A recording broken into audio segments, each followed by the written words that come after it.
Vamos lá, boa tarde. Estou aqui, pessoal, com Guilherme Davoli. Eu sou Cláudia Yasli, sou gerente nacional pedagógica na Pearson.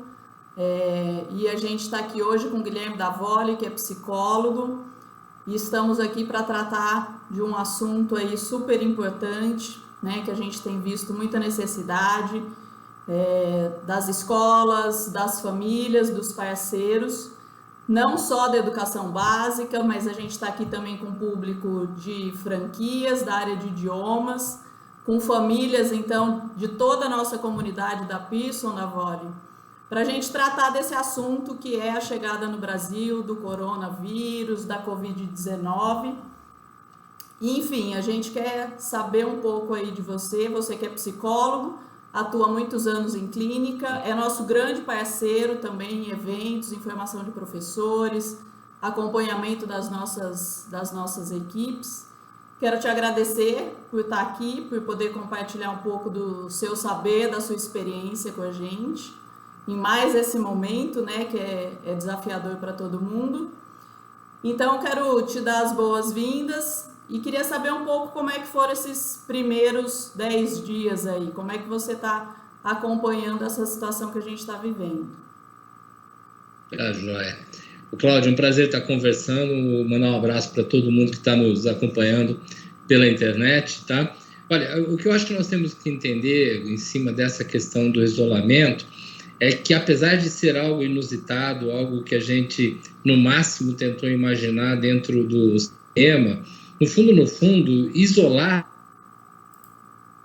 um quadro que, infelizmente, muita gente vinha vivendo aí nas 2 últimas décadas, né? Há um dado muito voltado ao excesso de tecnologia que tem feito com que estudantes, com que jovens, crianças mesmo, mas muitas vezes nós adultos tenhamos vivido os últimos tempos presos a uma tela, presos a um computador, especialmente ao smartphone, dentro dos nossos quartos, tá? E parece que as pessoas não estavam querendo interagir muito. Aí, quando surge uma pandemia dessa forma, surge uma segunda pandemia, né? Porque uma é o vírus em si e a outra é a oficialização do isolamento, o que ninguém estava preparado, porque é muito interessante falar, eu gosto de ficar no meu canto, eu gosto de comigo mesmo, eu prefiro não me envolver muito com as pessoas, eu não quero saber muito da opinião alheia, eu quero que os meus pensamentos fiquem acima de todos, as redes sociais viram a minha ferramenta de contato com o mundo, e a hora que surge essa pandemia real, né, a gente fala, opa, eu não quero ser isolado, eu começo a ter saudade de convivência, saudade inclusive de uma convivência que há muito tempo eu não tinha, e eu começo a me assustar com as próprias reações e com as reações daqueles que estão à minha volta. Eu acho que hoje nós vamos ter uma oportunidade bem bacana de poder trocar ideias, de responder perguntas das pessoas a respeito dessa questão da solidão, tá? Alguns assuntos aí dos últimos meses anteriores à questão do coronavírus. Era um aumento muito exagerado da questão do suicídio, dos suicídios entre jovens, da questão da depressão, das violências dentro de redes sociais, quer dizer, tudo isso era o assunto até a semana passada. De uma hora para outra, parece que isso ficou em segundo, 10º plano, né? E agora a gente fala, pô, mas como é que nós vamos viver? Nós começamos a ter um medo exacerbado de um futuro, e nesse ponto é fundamental lembrar uma coisa: nenhum de nós, adultos ou crianças ou adolescentes, nenhum de nós nunca teve controle sobre o futuro. A gente tinha uma vaga ideia de que controlávamos, de que falava, olha, semana que vem tem prova, então isso era o fato da semana que vem. Mês que vem a gente sai de férias, vai para aquele local. A gente imaginava o futuro e ele ia acontecendo. Então a gente se achava detentor dessa sabedoria. Não, não era. Por muitas vezes a gente planejava o futuro e ele furava, não dava certo. Hoje o nosso medo de falar o que será de nós, o que vai ser da nossa saúde, o que vai ser se perdermos um ente querido ou um conhecido, o que vai ser da nossa economia, do meu emprego, das minhas contas. Nós nunca tivemos essa certeza e agora é bom que a gente aproveite esse período para aprender um pouco a ter paciência diante de alguns problemas e compreender que eles vão ter que ser resolvidos através de diálogo, através de aproveitamento de oportunidades. Nós estamos absolutamente trabalhando dentro de um tempo que nunca foi nosso e a gente acreditava que era. Vamos ver o que a gente consegue fazer e falar sobre isso aí com relação aos filhos especialmente. Tá certo. Então, acho que as maiores preocupações agora, né, do que você tem acompanhado é a questão do isolamento, do ficar em casa, que essa é a recomendação que está sendo dada, e também de não saber o que vem pela frente, quanto tempo isso vai durar, né? Acho que essas são as maiores preocupações aí.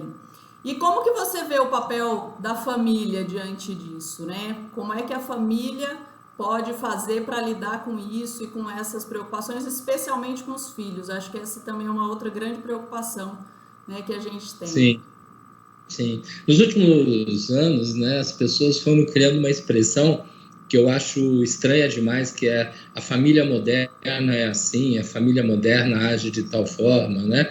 Como se a gente fosse dividir o mundo entre a família da década de 70, né, e a família de agora. Algumas coisas mudaram, as pessoas trabalham em horários muito mais intensos, a correria individualizada muitas vezes não permite que a gente esteja sincronizado, não permite que a gente esteja totalmente dentro de casa, tá? Mas o conceito de família, quer dizer, aqueles que realizam trocas, aqueles que caminham juntos, aqueles que compartilham projetos, e trazendo para uma questão mais simples, aqueles que almoçam junto, aqueles que jantam juntos, né? Esse conceito nunca deixou de existir. Ele ficou muito mais difícil, sem dúvida nenhuma. Então, eu acho que o primeiro passo para a gente pensar agora é que nós não temos que criar um terceiro tipo de família. Quer dizer, tinha a antiga, tinha a moderna, e agora nós vamos criar a família pós-moderna. Não, não é isso que nós vamos fazer. Nós simplesmente precisamos pegar os conceitos básicos que já existem dentro da nossa sociedade e retomá-los. Quer dizer, se hoje nós temos o tempo de almoçar um pouco mais devagar e, enquanto isso, conversar com as pessoas da mesa sobre uma série de assuntos e não somente sobre problemas, ótimo, vamos usufruir disso. Eu acho que esse é um dado fundamental. Se hoje Muita nós gente temos trabalhava fora e não almoçava Sim. em casa, não tinha oportunidade de estar nesse momento com os filhos, né? Exato. E é algo interessante, mesmo os que tinham tempo de estar em casa, muitas vezes estavam em casa, mas não dentro dessa conjunção de pessoas, né? Existe uma frase que eu gosto muito e tenho usado muito, de um poeta português chamado José Almada Negreiros, que ele fala assim: quando eu nasci, as frases que hão de salvar a humanidade já estavam todas escritas. Só faltava uma coisa, que era justamente salvar a humanidade. Quer dizer, em outras palavras, nós não temos que, nesse momento, procurar receitas absurdamente novas, receitas extremamente inusitadas para poder suportar esse momento do isolamento e para poder superar a ansiedade. Nós temos que simplesmente retomar valores humanos como lembrar que o bicho-homem é um bicho coletivo, então esse é o item 1, nós somos coletivos, e lembrar que o bicho-homem é um bicho produtivo, é o bicho que muda o mundo, é o bicho que não se adapta simplesmente, ele vai se adaptando e mexendo no mundo ao mesmo tempo. Então, se nós nos preocuparmos com o coletivo, e já eu converso com aquelas pessoas que possam estar isoladas absolutamente sozinhas, tá? Mas se nós nos adaptarmos aos que estão à nossa volta, voltarmos a tentar falar a língua do outro, e aí, mãe e pai, presta atenção. Às vezes a gente tem uma mania de falar, eu tenho, por exemplo, 2 filhos, né? A minha filha tal não entende o que eu falo. Tá? Não queira que nossos filhos venham entender o que a gente fala. A gente que tem mais experiência que precisa tentar entender o que eles estão falando. Porque muitos dos nossos filhos, especialmente aqueles que têm menos de 16, 17 anos, tá? Eles nem aprenderam a sentar, às vezes, numa mesa para trocar ideias. Eles não aprenderam a conversar com pessoas sobre assuntos diferentes numa roda. muitas vezes eles aprenderam a conversar sobre o que interessava e a hora que o assunto mudava, deletava, ia para o aparelho celular e se isolava, né? Então, nós temos que conversar, isso é muito importante, e nós temos que nos sentir úteis mexendo no mundo. Isso é o fato. Agora, as pessoas que estão, a gente sabe que são muitas, absolutamente solitárias, né? Sozinhos nas suas casas, sozinhos nos seus apartamentos, às vezes nem podendo estar em contato com a família, porque a família ficou numa cidade e a pessoa ficou numa outra, porque está a trabalho. Tem muitos avós nessa situação, né? Muitos avós que estão precisando ficar, até por uma questão de segurança, estão ficando isolados. Exatamente. Então, eu acho que essas pessoas têm que prestar atenção em algumas coisas. Para alguns é, inclusive, confortável ficar só, mas não se baste nisso, tá? Entenda que nós precisamos da comunicação. E hoje nós temos uma tecnologia que às vezes não usamos, né? Eu vou falar do WhatsApp, mas poderia falar de todas as outras formas de contato. Mas a gente usa muito o digitar, a gente usa muito o recado curtinho, a gente manda muito imagenzinhas para as outras pessoas, e nesse momento as pessoas estão precisando viver isso que nós estamos fazendo aqui, eu e a Cláudia, que é um olhando para a cara do outro. Nós estamos aqui a mais de 200 quilômetros um do outro, nós estamos nos olhando, batendo papo, tá? Cada um bebendo a sua água, quer dizer, eu acho que o da Cláudia é água, o meu é, né? Então nós estamos assim, levemente conversando, e é isso que a gente precisa fazer. Quer dizer, se você vai ligar para sua avó, se você vai ligar para sua mãe, se você vai colocar o teu filho pequeno para conversar com a avó, com a tia, com o pai que está longe, tá? Não coloca só no ouvido, tá? Não, põe a imagem aí na frente, transforma isso em algo coletivo, faz uma brincadeira na hora do almoço e liga o celular ou o computador em cima da mesa. Domingo online. Isso, e que pode ser almoço de domingo online, de segunda online e de quarta online, depende de como é que está a sua disponibilidade de trabalho. Quanto mais conversarmos, melhor será. Algumas pessoas podem falar assim, mas precisava fazer brincadeiras com as crianças. Não tenha dúvida que isso é genial. De maneira geral, ouça isso, as crianças gostam das brincadeiras manuais, das brincadeiras que envolvem coordenação motora global, coordenação motora fina. Agora acontece um detalhe, muitas das nossas crianças não aprenderam a viver com essas brincadeiras. Infelizmente, muitas das nossas crianças, até por um excesso de tecnologia e acomodação tecnológica, não aprenderam a ficar sentadas se divertindo com pintura, desenho, dobradura, se tiver espaço na tua casa, brincar com bola, coisas assim. E a gente fala, vamos resgatar. Resgatar, a gente resgata de quem tem uma memória daquilo, né? E às vezes o meu filho não vai querer brincar de bola, às vezes o meu filho não vai querer brincar com certos objetos. E eu vou falar assim, mas ele só fica lá olhando para a televisão.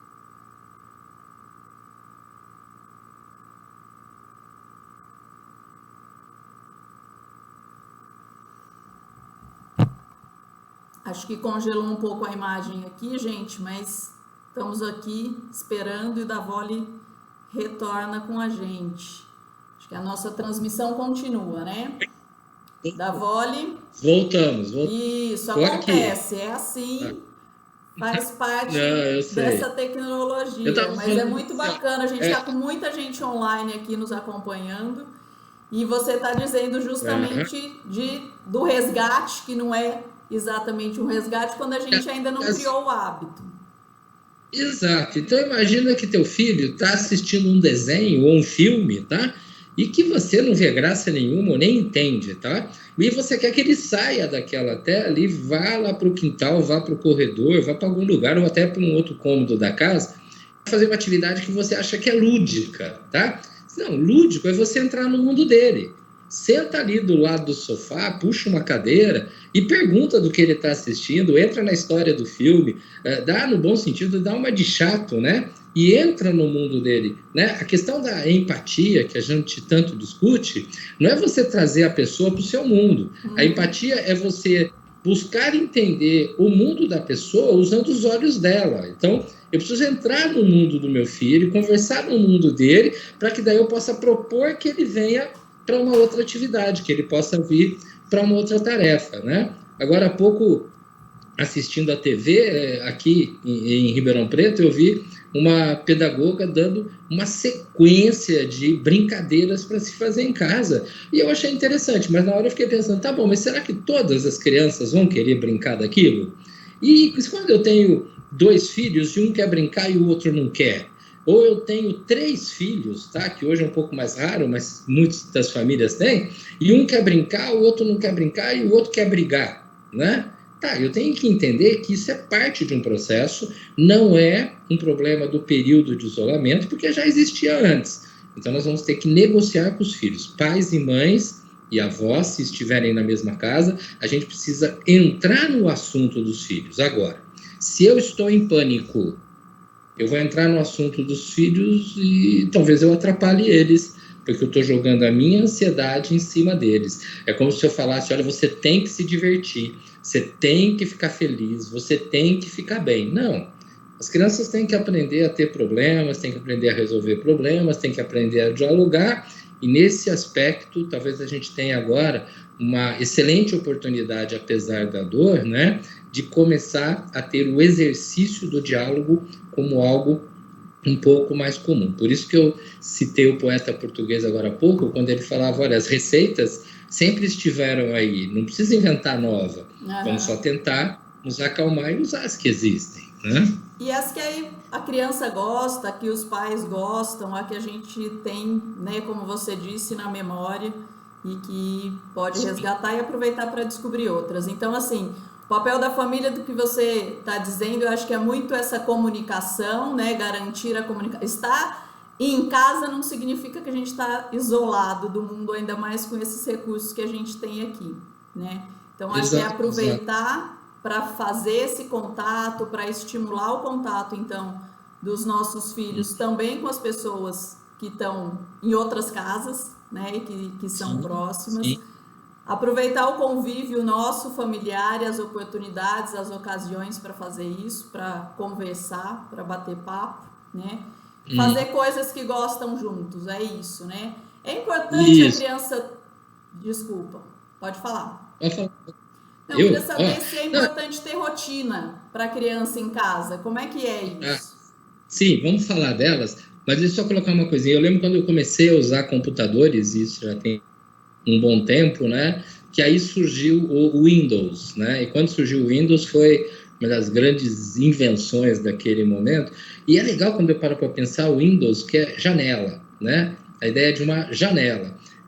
Até a semana passada, antes da pandemia realmente explodir, né? As pessoas estavam fechadas atrás das suas janelas, elas estavam se escondendo, né? Cada um vivendo o seu mundinho atrás dessa janela. Hoje a gente tem que pensar que essa tecnologia que passa pelo computador e pelo celular especialmente, tá? São janelas que devem estar abertas para eu enxergar quem não está em casa, para eu conviver com as outras coisas, o que não quer dizer apenas eu viajar pela internet, mas eu viajar pelas casas dos meus parentes, a gente ter essa troca de experiência que é extremamente positivo, né? Bom, aí você comentou sobre a importância de ter rotinas. Não tenha dúvida que a rotina transforma a nossa vida em algo muito mais sereno, porque eu, dentro de uma rotina, eu consigo ter um pouco mais de clareza de como as coisas estão andando. Quando eu vou deixando tudo de qualquer jeito, vai gerar sofrimento em algum momento, né? A segurança, só que talvez, que é o que você começou dizendo, a insegurança, né, das pessoas sem saber o futuro. Exatamente. Então, vamos ter rotina? Vamos, tá? Agora, eu não preciso e não devo ser escravo da rotina. Porque uma coisa é eu ter a rotina a meu favor, outra coisa é eu ter a rotina como se eu fosse um presidiário, né, que está morrendo de medo do pior momento ali do julgamento. Então, o tempo todo eu tenho que fazer tantos exercícios, tantas coisas, me defender dos inimigos e uma série de coisas. Não, nós não somos presidiários. Nós estamos nos protegendo de um inimigo invisível. Nós estamos, sim, numa guerra. Só que numa guerra armada, eu olharia da e talvez eu percebesse uma movimentação lá fora, o inimigo atrás de um poste com uma determinada arma. Não, nós estamos numa guerra invisível que nós sabemos que existem formas muito claras de proteção. Se cada um está cuidando dessa forma clara de proteção, e eu não vou repetir aqui todos os dados que está todo mundo já realizando, eu acho que não há necessidade, tá? Então vamos pensar as rotinas. Agora há pouco eu falava, almoçar junto, jantar junto, se possível, acordar mais ou menos num horário que todo mundo possa tomar um café junto, ou a gente que é adulto, às vezes acorda um pouco mais cedo, então no lugar de tomar o café inteiro, toma meio café e espera os filhos acordarem, aí chama eles para a mesa como se a gente fosse começar a tomar o café naquela hora. Se eu estou trabalhando, quero oficialmente em casa, ou não, porque às vezes não dá para ter um trabalho oficial, sim, vamos ter a hora para sentar naquele lugar e falar, não, agora eu vou trabalhar de verdade. Para algumas pessoas isso é fácil, mas com certeza para a maioria não é fácil. As pessoas têm o hábito de pensar o trabalho como sendo algo que tem que ter alguém que manda, tem uma ordem a seguir, né? Ou não, que eu comece a aprender a me dar essas orientações, né? E eu trabalho no processo. E aí traz isso para o mundo dos filhos. Vamos observar que eu estou falando de filhos de 2, 3, 4 anos até filhos adultos, né? Sim, vamos trazê-los e pensar, ó, você está muito parado? Vamos fazer uma coisa diferente. Por quê? Simplesmente porque quando eu vou ficando repetitivo, eu vou começar a ter uma sensação de inutilidade. E eu preciso vencer essa sensação. Não é uma sensação que eles vão falar, pô, mas eu não sou inútil, eu só estou aqui. Sim, a comodidade exagerada me leva à sensação de inutilidade e ela é um dos fatores que pode dar o start de um processo depressivo que a gente tem que tentar evitar ao máximo, tá? Então, é importante ter rotina, sim, sem ser prisioneiro dela. É importante ter a rotina flexibilizando em alguns momentos. Nós vamos almoçar junto, isso não quer dizer que tem que ser exatamente ao meio-dia. Às vezes vai ser um pouquinho mais tarde, às vezes a gente faz uma outra coisinha antes. Então, nós vamos usufruir dessa condição de uma certa flexibilidade de tempo, lembrando que não é férias, né? Mas sabendo que a rotina é a nosso favor e não aquele hábito, né? A gente aqui no Brasil pensa muito o trabalho como escravidão, né?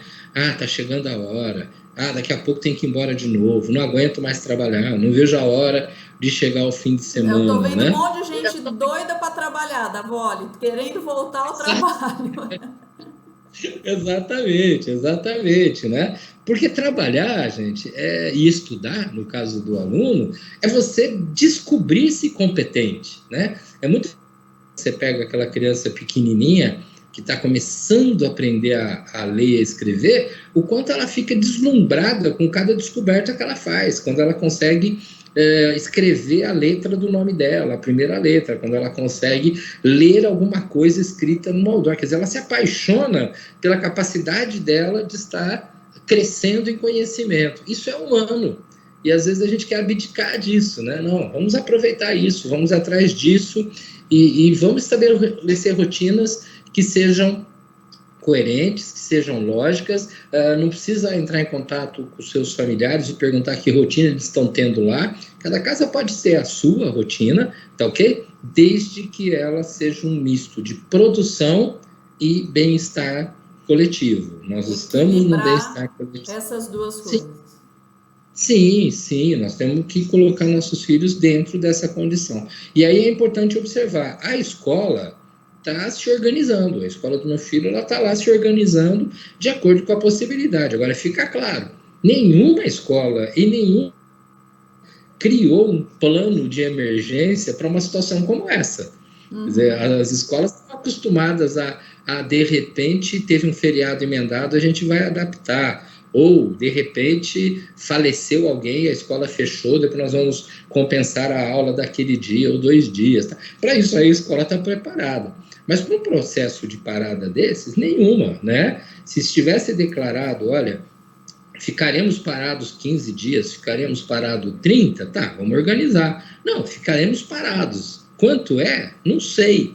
Então, vamos com calma. Essa negociação sobre muita matéria, pouca matéria, deve ter matéria, não deve ter matéria, o melhor é ir se conversando com a escola, até porque os profissionais que estão ali dentro, eles estão aprendendo com o processo, né? Ali no comecinho do nosso bate-papo, você me apresentou, Cláudia, como assim, o Guilherme que é especialista. Nisso que nós estamos falando, eu não sou especialista e acho que não existe nenhum, né?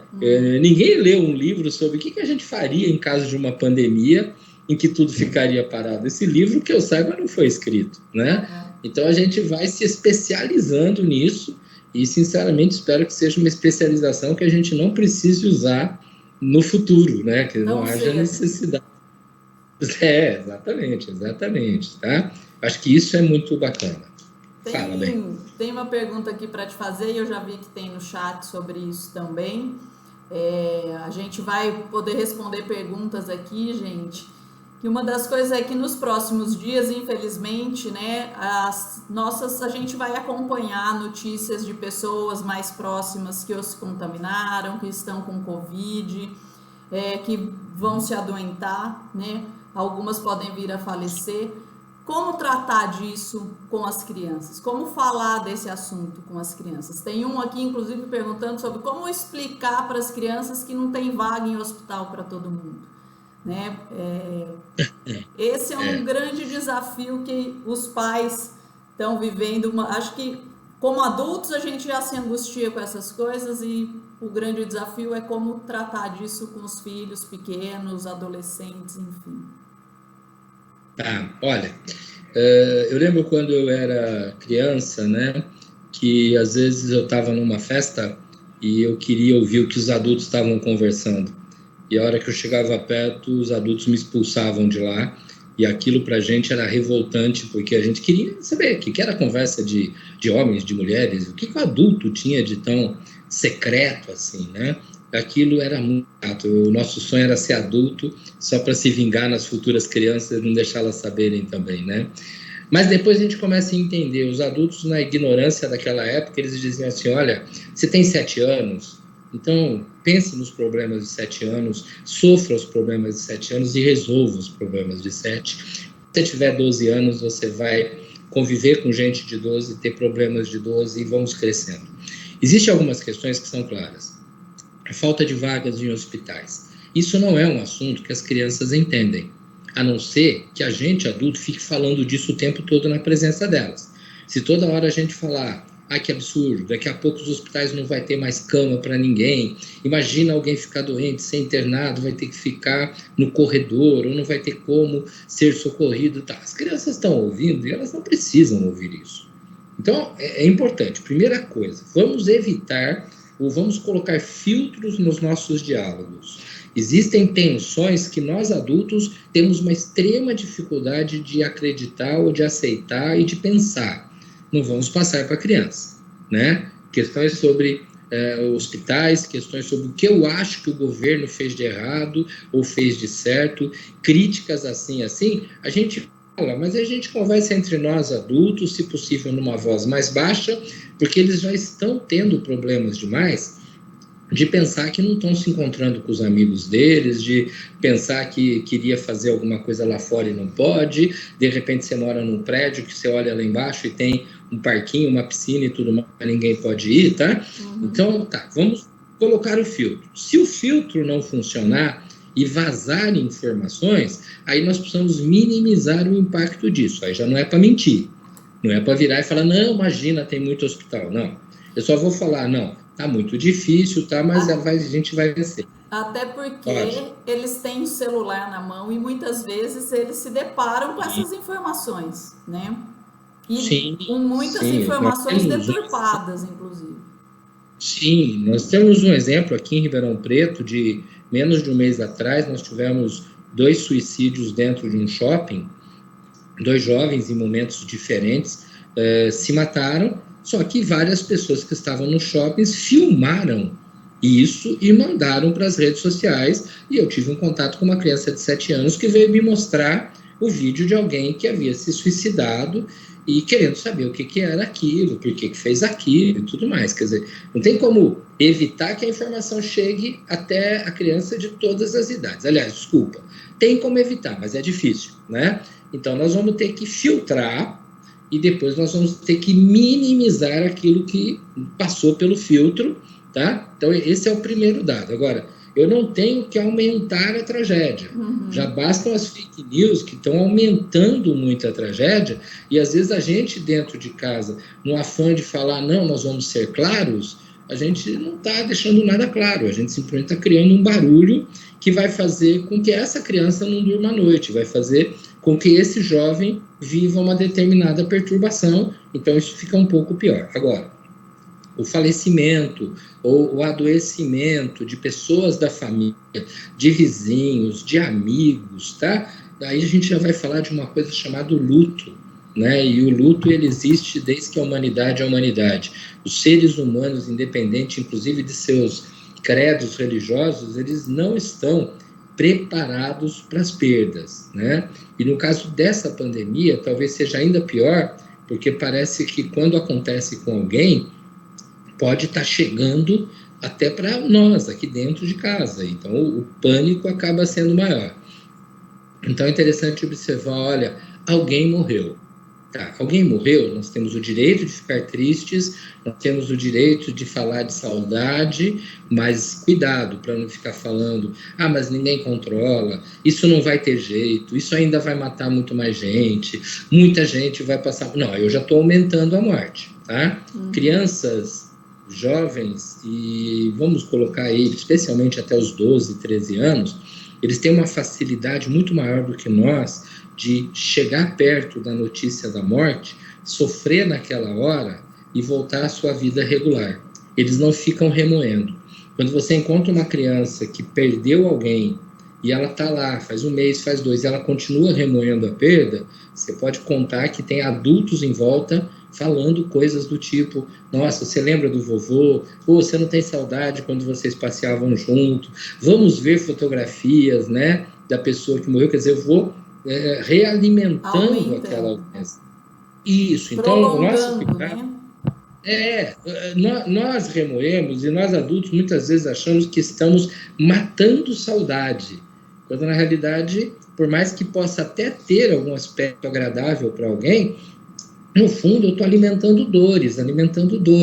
Alimentar a dor de alguém que, entre aspas, entende já é complexo. Alimentar a dor para alguém que está menos preparado para essa compreensão é muito maior, é extremamente maior. Então nós não vamos negar as perdas, as mortes, as doenças. Mas nós temos que minimizar essa informação, e uma das maneiras eles chegaram falando, olha, aconteceu isso, eu vi no celular. Opa, a gente conversou, explicou um pouquinho, opa, já vamos desviar para outro assunto? Não precisa virar para o filho ou para a filha e falar, não vamos falar disso não. Não, ele quer falar disso, tá? Não, a gente entra, fala, mas olha, a gente não pode fazer nada, vamos fazer um jogo aqui, vamos assistir aquela coisa, se esse assunto voltar daqui 30 minutos ou daqui 3 horas, a gente vai, toca no assunto e sai novamente para outros. Você fala, a gente vai fugir da conversa? Não, isso não é fugir. É lembrar que a nossa vida não está prisioneira de um único assunto.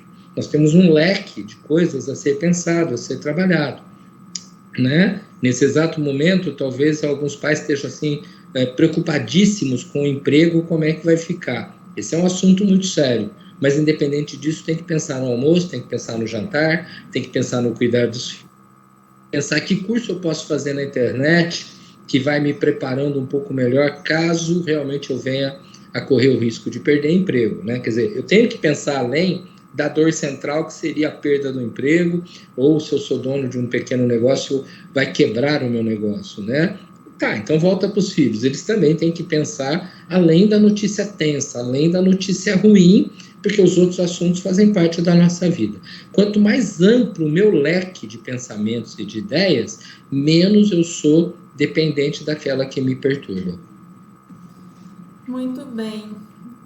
E será que a gente vai conseguir ter boas lições para transformar esse momento da VOLI em crescimento, em aprendizagem, desenvolvimento, né? Como é que você tem visto isso e pensado sobre esse assunto? Olha, na minha concepção isso é muito claro, né? Toda vez que a gente passa por uma dor, a gente tem 2 caminhos. Ou a gente se afunda nela e não quer ver mais nada, ou a gente fala, tá bom, eu já passei por essa dor, o que eu aprendi com isso, o que eu posso mudar na minha história. nós estamos tendo, por força da necessidade, uma grandiosa oportunidade de, em primeiro lugar, conhecer a nós mesmos. Quais são as minhas características, quais são os meus pensamentos reais, porque muitas vezes eu penso coisas simplesmente influenciado pelos outros, né? Então, o que eu acho mesmo, sabe? Seria bom as pessoas aprenderem a pegar uma notícia e, no lugar de ficar seguindo a cabeça de 1 milhão de pessoas, não, deixa eu pegar a notícia, deixa eu fazer eu a minha reflexão. O que eu imagino desse assunto, o que eu penso sobre isso. Depois que eu tiver um conceito pessoal, aí tudo bem, vamos ouvir o que os outros têm a dizer, porque aí eu consigo retomar a uma essência humana, que é a de trocar ideias e debater, e não simplesmente de ser levado pela boiada positivista, negativista, seja ela qual for.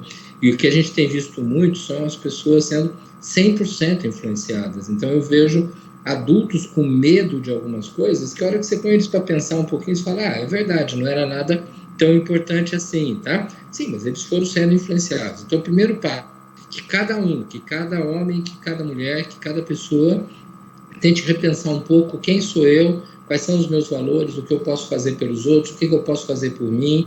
No caso da dor, como é que eu controlo a minha dor um pouquinho, tá? Como é que eu trabalho com a minha filha tal, com o meu filho tal, porque cada um tem seu jeito, seu estilo. Eu, como pai, tenho uma forma de pensar, a minha esposa tem uma outra forma. No que nós podemos ajustar nossa linguagem, no que a gente não ajusta, mas dá para conviver bem. Então, é uma grandiosa oportunidade da gente se conhecer da melhor maneira possível o núcleo em que a gente está inserido, para que na hora em que tivermos a oportunidade de trocar ideias e conviver com as outras pessoas e nossos filhos nas suas escolas, né, que a gente não tenha simplesmente um mundo onde as pessoas vão sentar e ficar lamentando o que passou, e sim elas vão falar sobre que coisas elas aprenderam nesse período, o que elas podem trazer. Vocês devem lembrar, há alguns anos atrás, quando a gente ainda era criança e adolescente, que a gente chegava na escola, primeiro dia de aula, e era sagrado, né? Tinha que fazer uma redação chamada Minhas Férias. E a tal da redação Minhas Férias, para algumas pessoas era glamurosa, a pessoa falava de coisas fantásticas e outros tinham que inventar mentira, porque não aconteceu nada nas férias, né? Então eu tinha que inventar que eu fui para o sítio daquela avó que nem tem sítio, que eu conheci não sei aonde, quer dizer, eu tinha que inventar histórias, porque depois a professora ia pedir para a gente lá na frente ler sobre as férias da gente, tá? Nós estamos tendo um período agora, que não é férias, lógico, mas talvez alguém pergunte para você lá na frente, e aí, como é que você estava lá na clausura? Como é que você viveu, né, trancado na caverna esse período? Como é que foi o teu deserto, a tua passagem pelo deserto, tá? Cara, não tem muito o que dizer, não. Eu estava trancado num espaço, né? Por mais que eu more até num lugar que pode ser grande, ele ainda é muito pequeno perto do mundo, né? E eu tenho que falar, eu me conheci, né? Quer dizer, eu fui passear dentro de mim. Eu fui descobrir algumas habilidades, competências e alguns pensamentos meus. E uma criança pequena também pode estar fazendo isso, quando eu vou devolvendo para ela ideias, vou esticando o diálogo e não fico só no sim, não, pode, não pode, é isso e acabou, sabe? Não, para com frase curta e vamos esticar a prosa, né? Vamos esticar essa possibilidade das pessoas irem se conhecendo, a começar em nós. Quer dizer, não adianta eu virar para o meu filho e falar, você nem sabe quem é você. Não, primeiro eu preciso descobrir quem eu sou, porque a gente anda vivendo muito carregado, né, dessa nuvem excessiva de informações que nos faz não ter pensamentos próprios. Então, nós vamos reestruturar a partir daí. Quando eu me reestruturo, o meu nível de ansiedade abaixa por uma questão muito simples. A ansiedade é minha, todo mundo nasceu com ela. Mas o que tem feito a nossa ansiedade se transformar em algo patológico, vai crescendo, é o volume excessivo de informações distorcidas, que é o que a gente chama de estresse, tá? Se nesse momento eu conseguir parar o estresse, você fala, mas eu sou estressado. Não, ninguém é. Parar o excesso de informação e começar a pensar, isso aqui é sério, isso aqui não é sério. Isso aqui não me importa, porque também saber quantas pessoas morreram na cidade X da Indonésia não vai me ajudar a me organizar. Então, eu posso eliminar um excesso de informação para que eu baixe a minha ansiedade. E aí eu trabalhe com o meu mundo real. E o nosso real hoje, ele está no meio desse conjuntinho de paredes, que é a nossa casa, o nosso apartamento, o nosso espaço. aí eu consigo me organizar melhor. Então, eu tenho aquelas rotinas anteriores, eu abaixo a ansiedade filtrando, primeiro para mim, as informações, filtrando, especialmente na questão do luto, as informações para os meus filhos, tá? E a partir daí trabalhando com aquilo que é a consistência, quer dizer, existe uma notícia, morreu alguém? Morreu. Agora nós precisamos falar, morreu, nossa, deve ter sido terrível, o problema respiratório deve doer muito, quanto tempo durou, que coisa, nossa, não é por aí, morreu, e as pessoas morrem. E o que a gente faz? A gente faz como os índios canibais, a gente se alimenta do conhecimento que essas pessoas nos deram enquanto estavam do nosso lado, né? E aí eu vou viver com as minhas informações e mais daquela que não está presente hoje. Aí nós vamos poder caminhar e construir essa nova fase da nossa história. Bacana, você está comentando do se conhecer, e acho que essa é uma habilidade, né, que trazem tanto, a gente tem falado tanto das competências do século XXI, das habilidades, e essa é uma delas, né? Tem uma pergunta aqui, né, de alguém que está perguntando como despertar o aprendiz, né, do futuro, ou para os nossos filhos, né, como que ele pode, o que a gente pode ensinar e aprender desse processo para a gente transformar o mundo, para a gente talvez não viver experiências como essa que a gente está vivendo agora, né? Acho que essa é uma boa reflexão para todos. Eu achei interessante que a pergunta foi como despertar o aprendiz do futuro, e tem uma palestra minha que eu rodo por aí que chama Despertando os Aprendizes do Futuro. Eu não sei se a pessoa assistiu essa palestra. Não sei se é dessa palestra, mas, gente, eu vou compartilhar uma coisa com vocês. Eu descobri que o Davoli participou de um programa, acho que em 2012, 13, que falava do fim do mundo. Eu falei, nossa, Davoli, você já discutiu essa pauta, olha só, vai ser nosso palestrante, eu acho que tá todo mundo sentindo assim. Mas vamos lá. O aprendiz do futuro, o que a gente pode ensinar? Vamos entender uma coisa. Primeiro que a palavra aprendiz quer dizer alguém que aprende o tempo todo, independente de ter 5, 6, 7 ou 98 anos de idade, né? E despertar, quer dizer, não é eu jogar de fora para dentro, eu não chegar para alguém e dizer, isso é assim, isso é assado, isso é estimular, vá por esse caminho, vá por aquele, é estimular, é falar, não, você consegue, tenta lá, faz lá e depois me conta como foi. Então, despertar, no bom sentido da palavra, é atormentar alguém, perturbar alguém para que essa pessoa vá descobrindo as suas competências. A BNCC, que deu o start, né, no início desse ano e que ainda está muito confusa na cabeça de muita gente, tá? Eu acho fantástico quando ela fala, olha, a aula ela tem que ter formas dinâmicas, porque as pessoas já não conseguem mais prestar atenção em algo que é metódico, repetitivo. Isso são 4 pilares. Aí você tem um pilar que fala sobre tecnologia, e a gente está vendo que nesse exato momento é a ferramenta, não tem outra, tá? E aí o que eu mais gosto, que é a minha área, que tem 5 pilares sobre educação socioemocional. E às vezes eu brinco com a ideia de que os 5 pilares da educação socioemocional nada mais são do que ensinar para a criança de hoje aquilo que a bisavó dela já sabia, né? Que é conversar com os outros, trocar ideia, ter paciência em certas situações, tentar entender o ponto de vista do outro, conviver com as diferenças, entender que resolver conflitos, porque é isso que nós somos, tá? Então, despertar o aprendiz do futuro é você mostrar para esse ser vivo de hoje, independente da idade, que dentro dele já existe um conjunto de competências, e quem fala muito disso é o Howard Gardner, né, o mentor das múltiplas inteligências. Elas para quem prefere olhar pelo ponto de vista bíblico, é o que a gente chama de dons e talentos, eles estão lá. Só que numa vida acomodada, eu começo a não acreditar que eu tenho essas competências, essas possibilidades, né? E aí eu fico à mercê daquilo que vem de fora. Então, despertar não é falar, filho, faça assim, faça assado, ou falar, filho, eu na tua idade fazia. Pais, a gente precisa contar muita história para os filhos. Contar o máximo de histórias nossas, tá?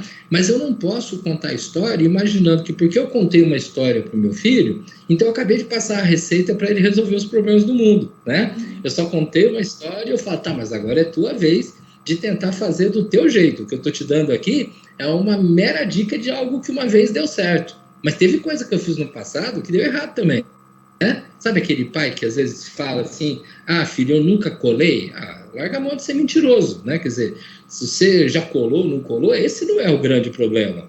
A questão é falar, filho, tenta resolver sem precisar depender dos outros, aí é diferente, né? Então, quando eu tento ser um herói da vida do meu filho, eu exagero. Quando eu simplesmente me coloco como neutro, não, você faz do seu jeito, você faz do jeito que você quiser e não conta história, eu não estou alimentando esse meu filho. E aí a história que ele não ouve do pai, da mãe, da avó, do avô, ele vai tentar ouvir de outras pessoas, tá? Despertar o aprendiz, chacoalha, fala, vamos lá, você consegue, tenta mais uma vez.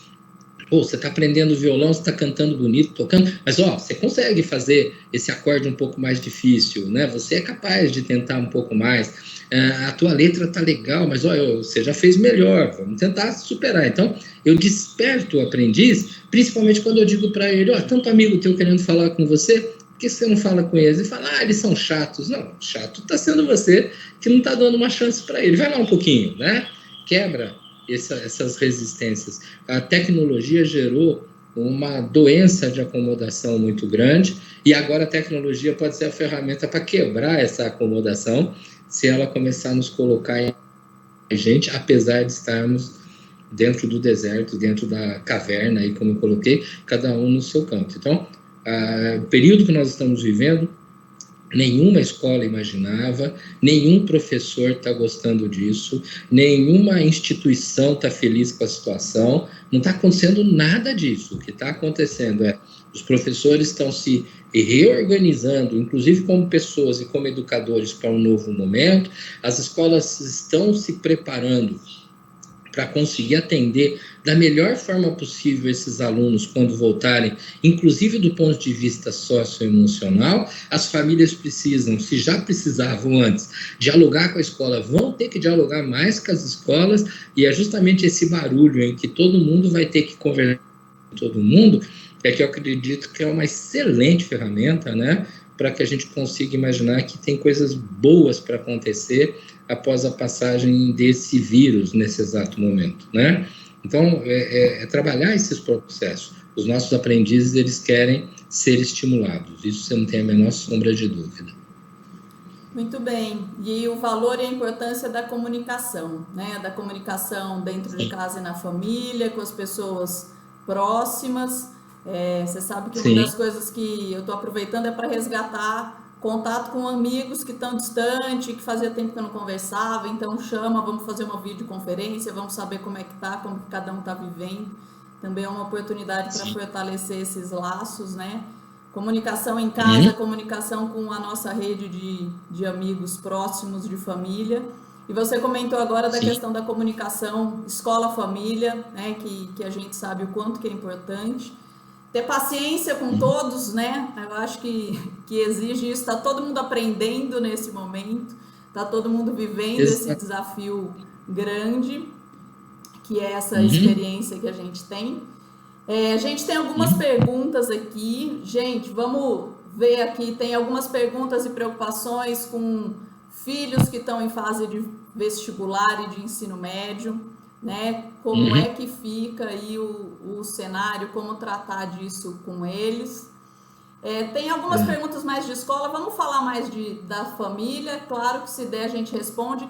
A gente não vai dar conta de responder tudo e não tem problema, o chat vai ficar aqui disponível. Daqui a pouco eu vou trazer mais uma novidade para vocês, mas vamos falar um pouco dos adolescentes. Tá. Uma coisa que eu acho que é bem interessante, eu tive a oportunidade no final da semana passada, na quinta e na sexta, de conversar com estudantes de ensino médio preocupadíssimos com perder a aula e como é que vai ficar a vida deles com relação a vestibulares, a estarem preparados, o que eles vão fazer e tudo mais. Vamos entender uma coisa que é fundamental. Nós não estamos tendo uma parada simbólica de X dias, semanas ou meses. O que nós estamos tendo é uma parada dentro de um processo que vinha extremamente alucinado. Se aquilo que eu poderia chamar de mundo equilibrado andava 100 por hora, nós estávamos andando acima dos 200 e de repente tivemos que reduzir para 30, 40. Mas aquele mundo onde Alguns estudavam desesperadamente a ponto de chegar em provas, em simulados ou vestibulares, passar mal, ter o tal do branco, não conseguir render. Havia sofrimento, muito jovem de ensino médio tendo que tomar medicamentos para controlar. Isso não é alguém esforçado, isso não é alguém que está estudando muito porque tem muita garra. Isso é alguém que está vivendo um desequilíbrio e um pânico do tipo assim, se eu não entrar na faculdade esse ano, eu não sou ninguém. Esse é o ano da minha vida. E pais, vamos baixar essa ansiedade dos filhos. Primeira coisa, entrada numa universidade, para aqueles que estão ali no ensino médio, é sim uma das metas, mas a primeira meta é completar o ensino médio melhor conhecimento possível, porque aquilo que a gente aprende durante todos os anos da escola, eu vou me ater um pouco mais no ensino médio agora, não é um conteúdo para exclusivamente passar no vestibular, mas é um conteúdo para usar para o resto da vida.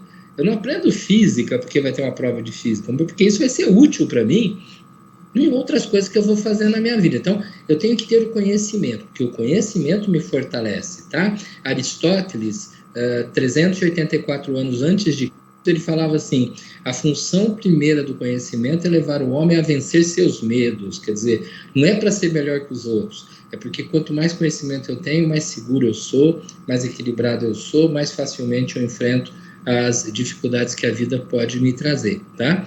Então, eu preciso chegar para mim e falar, filho, calma, sabe, você quer estudar um pouco, quer manter um ritmo de estudo, ótimo, vamos fazer isso, mas não é esse o ano que tem que ser, o mês que tem ser. Eu não tenho que estudar que nem um louco os próximos dias para derrotar os meus inimigos lá na frente.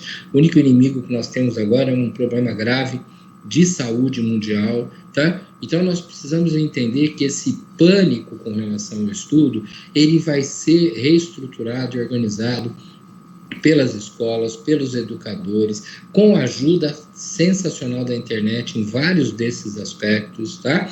E nós, adultos, pais, inclusive aqueles que não têm muita facilidade, né, de acompanhar os filhos com as atividades de internet, vamos também aprender a mexer um pouquinho com o equipamento para poder auxiliá-los, né?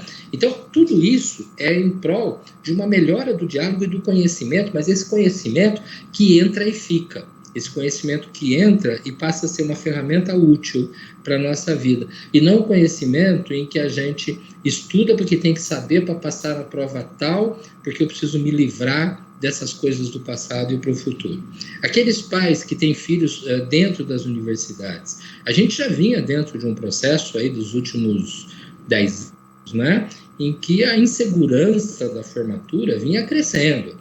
Foi-se o tempo em que alguém falava, olha, esse ano eu me formo, ano que vem eu estou assim, trabalhando e tal. Não. Eu, quando me formei na faculdade, e isso foi em 1982, eu tinha certeza que eu ia trabalhar e realmente eu fui trabalhar, porque aquilo era algo meio que lógico, né? Se ia ganhar um pouco mais, um pouco menos, era um outro detalhe, mas ter o trabalho não era complicado. Hoje é extremamente complexo. E nossos filhos, hoje, quando eles saírem, por exemplo, de uma universidade para o mercado de trabalho, não adianta ele ter sido só o melhor estudante. Além de melhor estudante, ele tem que ter equilíbrio. E esse é o momento da gente, então, ajudá-los a desenvolver o equilíbrio. Equilíbrio para sentar numa mesa e dialogar, equilíbrio para ouvir opiniões controversas e saber levar um diálogo sem explodir ou sem se intimidar de repente, tá? Então, são essas possibilidades que podem ir sendo trabalhadas agora.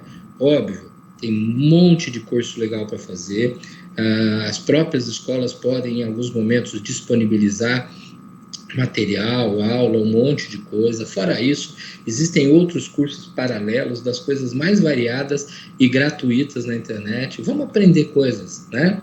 Aprender, vamos divertir, vamos cozinhar, vamos cantar, vamos assistir filme, comentar o filme, porque uma coisa é assistir filme e falar, foi bom, foi bom. Não, comenta, o que você achou daquilo, daquela cena, o que esse filme quis dizer, compare esse filme com outro, porque quando a gente está assistindo um filme do ponto de vista crítico, a gente está fazendo uma avaliação da vida, dos nossos valores, né? E tem coisa bacana demais para poder assimilar nesse sentido. Nós não podemos perder essa oportunidade de aprender sobre nós mesmos, para que aí sim, fortalecidos desse conhecimento, mudar o mundo, né? Fala bem. E acho que você comentou uma coisa super importante, né? Eu acho que confiar, a gente tem falado muito com as nossas escolas, diariamente a gente está fazendo webinars para professores, para coordenadores, estamos fazendo entrevistas exclusivas aí para esse público todo, com orientações, compartilhando orientações com eles. É um aprendizado para todos, como você bem disse. Sim. E é importante a gente confiar no que a escola está fazendo, no que a escola está propondo, que o nosso foco maior é a aprendizagem dos alunos. A gente vai precisar depois planejar outras etapas de volta às aulas, como se reorganizar nessa volta. O nosso ano letivo, ele não dura, né, esses 2 meses, ele é longo, a gente vai replanejar esse ano letivo, claro que pensando na aprendizagem, garantir, esse é o nosso maior compromisso, né? Nosso da Pearson, das nossas escolas parceiras, então a gente vai ajustar isso também, né? Estamos aprendendo, estamos já fazendo ajustes, usando os recursos e ferramentas que tem, e a cada semana propondo, trazendo coisas. Quando tiver o volta às aulas, possivelmente a gente vai poder saber, quando acabou tudo, replanejar e reorganizar com mais segurança e tranquilidade. Davoli, estou super contente porque a gente está aqui com muita gente participando, elogiando, agradecendo, te mandando abraços aí, parceiros que já te conhecem. Esse chat a gente vai compartilhar com você. A entrevista foi fantástica, agradeço a tua presença e a tua participação. Fico aqui de olho no chat e em perguntas. Para a gente encerrar, né? Qual que você acha, então, que são aí os próximos passos para a gente se manter equilibrados, né? Para a gente se manter bem nesses próximos dias? E já vou dar a dica aqui, né? Posso já compartilhar isso. Semana que vem o Davoli vai estar aqui com a gente de novo. De terça-feira a gente quer sempre ter uma conversa, um papo com famílias. Então a conversa continua. Mas como que a gente pode seguir Davoli nos próximos dias para a gente se manter bem equilibrados? Se você me permite, eu gostaria de passear num texto bíblico, e aqueles que não são cristãos tentem entender esse aspecto de uma outra forma. Há um momento em que se pergunta para Cristo sobre qual é o grande mandamento. Eles estão perguntando: olha, Cristo, tem os 10 mandamentos lá do Antigo Testamento, qual é o grande? E naquele momento eles estão querendo atormentar Cristo, e Cristo não fala nenhum dos 10 mandamentos, ele cita 2 novos. Ele fala assim, e eu explico em seguida: amar a Deus sobre todas as coisas e ao próximo como a ti mesmo. 2 mandamentos. Amar a Deus sobre todas as coisas quer dizer: eu não sou Deus, eu não tenho controle, não sou eu que decido, não sou eu que eu faço, então não sou eu o culpado de tudo que está acontecendo. Não adianta querer achar o culpado. Eu posso até criticar a atitude de alguém que eu vi na televisão, mas é uma atitude isolada, não é apenas aquilo. E amar ao próximo como a ti mesmo. Eu preciso fazer para as pessoas que estão ao meu lado, quer dentro da minha casa, quer pela janela da internet, eu preciso fazer por elas aquilo que eu gostaria que elas estivessem fazendo por mim. Então, se você aí toca violão na tua casa e sabe que um monte de gente gosta, olha, liga a tua câmera aí e toca um violão para alguém, faz uma serenata à distância, tá? E bate papo com as pessoas, faz isso acontecer com uma certa serenidade. Então, só voltando, para que eu não tenha que pensar naqueles 10 mandamentos tradicionais, por exemplo, não matarás e tudo mais, simples. Eu não sou o cara que manda no mundo e eu preciso tratar os outros como eu gostaria de ser tratado. Eu mostrar para o meu filho que ele não manda no mundo, e mostrar para o meu filho que quanto melhor ele trata os outros, há uma consequência nessas relações que acaba sendo positiva. Essa é uma oportunidade gigantesca que nós temos para esse momento, inclusive para que a gente minimize impactos, problemas, solidão, isolamentos, que são coisas que já vinham acontecendo dentro das escolas. Mais um dado: quando eu falei da importância, e você realçou isso, do contato da família com a escola, gente, muitos pais se assustam quando eles chegam na escola e perguntam: como é que está meu filho? E aí ele fica sabendo que o filho dele em casa é super quietinho e na escola é um agitador, ou em casa ele é muito agitado e na escola ele é quietinho. Ele fala: pô, mas nem parece meu filho. Sim, porque ele muda de acordo com os mundos onde ele está. Quando a família conversa com a escola, a gente entende esses mundos e a gente pode ser um grande facilitador junto com a escola para que esse nosso filho, esse aluno da escola, né, ele tenha mais habilidades para poder se equilibrar diante das diversidades do mundo. Davoli, muito obrigada. A nossa entrevista está aqui gravada, está disponível, Ótimo. Então, para todo mundo assistir, que estão perguntando se vai ficar gravado, se vai poder assistir depois. Vai ficar gravado, está disponível, gente. Eu agradeço muito sua disponibilidade, sua parceria sempre com a gente. Você está sempre disponível aí para acompanhar nossas equipes, nossos educadores. E agora também essa oportunidade maior ainda de estar com todas as nossas famílias aqui. Agradeço muito de coração. Joia, na próxima terça, então, a gente fica disponível. Eu acho até que se as famílias puderem ou quiserem enviar algumas perguntas, a gente já vai se organizando para lá, tá? Eu vou te mandar o chat. Joia, joia. E eu queria só deixar o meu site, claro. Se alguém quiser mandar alguma pergunta à parte, por lá tem como enviar. É o meu nome, é www.guilhermedavoli.com.br. Ali você se comunica comigo, vê algumas coisas minhas e, inclusive, se quiser entrar em contato, você tem meu WhatsApp voando na tela lá, a gente consegue trocar ideias, tá joia? Valeu, Davoli, muito obrigada. Então, Valeu. Semana que vem a gente continua. Tudo de bom. Tá ótimo. Tchau, tchau.